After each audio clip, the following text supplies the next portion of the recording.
भारत दुनिया का 7वां बड़ा देश है और यह विशाल देश गांवों से मिलकर बना है। भारत विश्व का सबसे बड़ा लोकतांत्रिक देश है और भारत की लोकतांत्रिक आत्मा गांवों में बसती है और इन गांवों की आवाज बनती है पंचायती राज व्यवस्था। क्या आप जानते हैं कि 1993 में हुआ एक ऐतिहासिक परिवर्तन आज करोड़ों ग्रामीण नागरिकों को सशक्त बना रहा है? नमस्कार, स्वागत है आपका एक और जानकारीपूर्ण वीडियो में, जहां हम समझेंगे पंचायती राज की संरचना, इसका संवैधानिक महत्व और वर्तमान विकास, खास तौर पर यूपीएससी, स्टेट पीसीएस और अन्य सिविल सेवा परीक्षाओं के दृष्टिकोण से। चलिए शुरू करते हैं। भारत में पंचायती राज व्यवस्था का इतिहास बहुत पुराना है, जो प्राचीन काल से चला आ रहा है। यह ग्रामीण क्षेत्रों में स्थानीय स्वशासन की एक प्रणाली है, जिसका उद्देश्य जमीनी स्तर पर लोकतंत्र को बढ़ावा देना है। प्राचीन काल। भारत में पंचायती राज की जड़ें वैदिक काल, लगभग 1700 ईसा पूर्व से मिलती हैं। उस समय गांवों को क्षेत्रीय स्वप्रशासन की मूल इकाई माना जाता था। ग्राम, गांव में सभा जैसी स्वशासी संस्थाएं थीं, जो गांवों के मामलों का प्रबंधन करती थीं। धीरे धीरे ये संस्थाएं पंचायत 5 व्यक्तियों की परिषद के रूप में विकसित हुईं। मनुस्मृति और कौटिल्य के अर्थशास्त्र जैसे प्राचीन ग्रंथों में भी ग्राम पंचायतों के अस्तित्व का उल्लेख मिलता है, जो विवादों को सुलझाने और स्थानीय प्रशासन चलाने में महत्वपूर्ण भूमिका निभाते थे। मध्यकालीन भारत। मध्यकाल में, विशेष रूप से मुगल काल के दौरान, ग्रामीण स्वायत्तता पर कुछ हद तक प्रभाव पड़ा, लेकिन पंचायतें ग्रामीण जीवन का एक महत्वपूर्ण हिस्सा बनी रहीं। हालांकि जमींदारी प्रथा के बढ़ने से पंचायतों की पारंपरिक शक्तियां कुछ हद तक कम हुईं। ब्रिटिश काल। ब्रिटिश शासन के दौरान अंग्रेजों ने शुरू में स्थानीय स्वशासन की पारंपरिक प्रणालियों को दबाया। हालांकि 1857 के विद्रोह के बाद स्थानीय प्रशासन के महत्व को महसूस किया गया।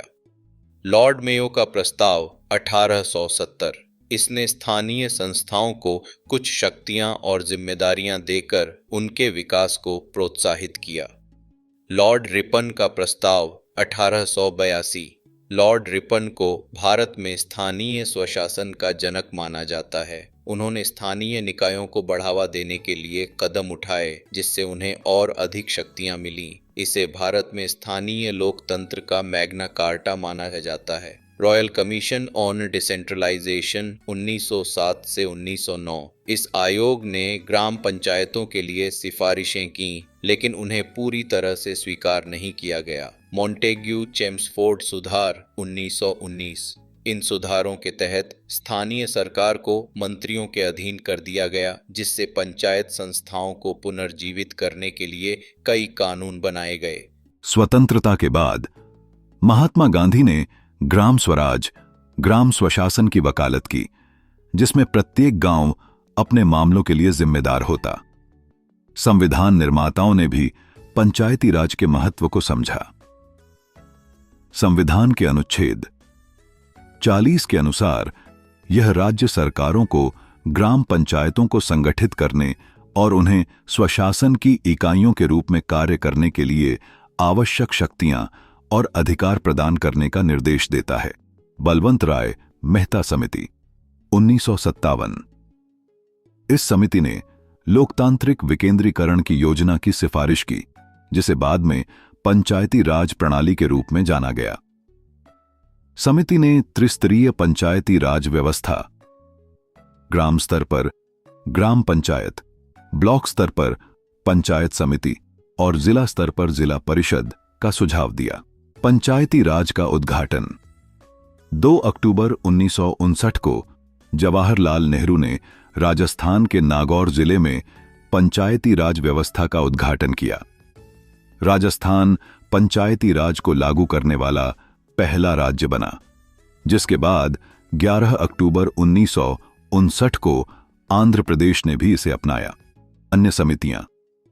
पंचायती राज को मजबूत करने के लिए समय समय पर कई अन्य समितियां, जैसे अशोक मेहता समिति 1977, GVK, राव समिति 1985 और एल डॉटेमेटो सिंघवी समिति 1986 गठित की गईं, जिन्होंने विभिन्न सिफारिशें की।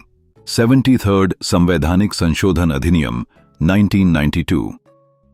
पंचायती राज संस्थाओं को संवैधानिक दर्जा देने के लिए यह एक महत्वपूर्ण मोड़ था। यह अधिनियम 24 अप्रैल 1993 को लागू हुआ।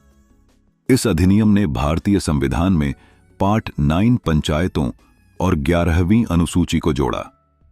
इसने पंचायतों को एक औपचारिक संरचना प्रदान की और उनके लिए निम्नलिखित प्रमुख प्रावधान किए।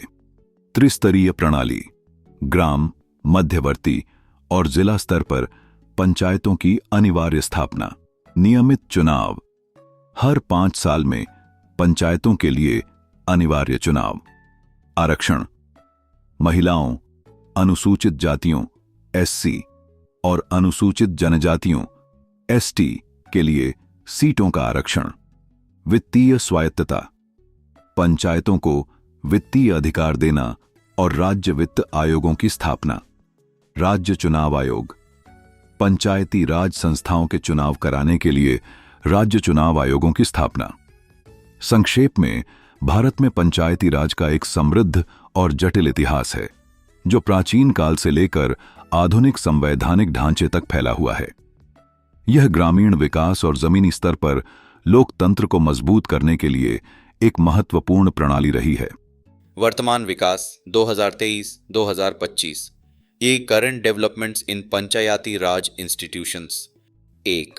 EGram Swaraj portal and app. उद्देश्य पंचायतों को डिजिटल रूप से सशक्त बनाना और पारदर्शिता बढ़ाना। विशेषताएं पंचायती योजनाओं की योजना से लेकर लेखा तक की जानकारी ऑनलाइन करना। योजना, बजट, खर्च और सामाजिक लेखा परीक्षा की डिजिटल निगरानी करना। जनता अब देख सकती है कि पंचायत में कितना पैसा आया और कहां खर्च हुआ।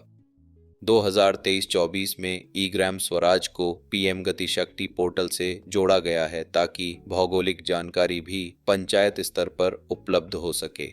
2.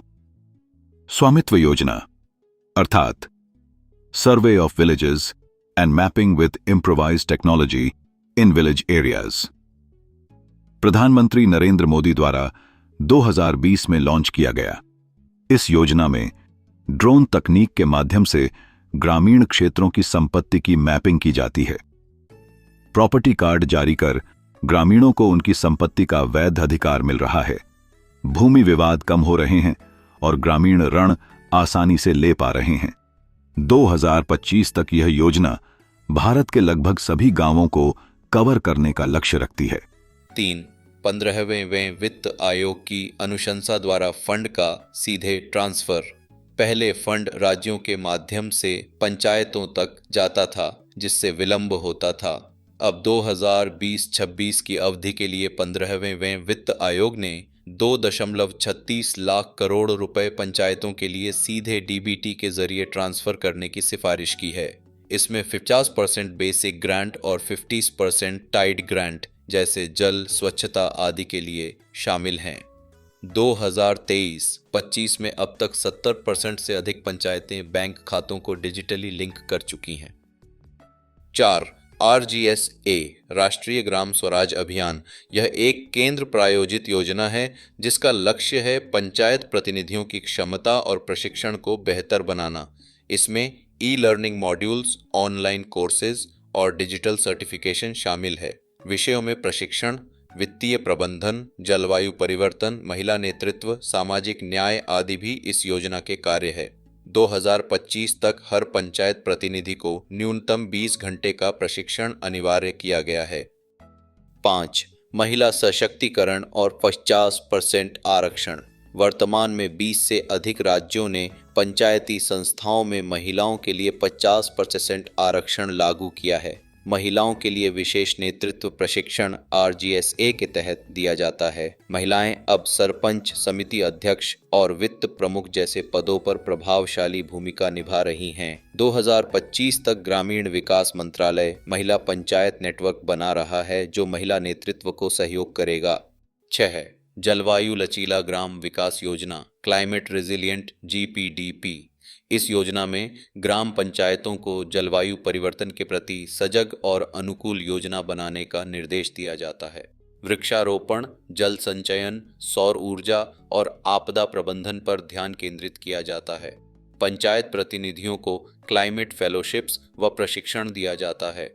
UNDP और NIT आयोग जैसे संगठनों के सहयोग से यह योजना लागू की जा रही है। निष्कर्ष रूप से यह कहा जा सकता है कि वर्तमान पंचायती राज संस्थाएं डिजिटल, समावेशी और जलवायु संवेदनशील होती जा रही हैं।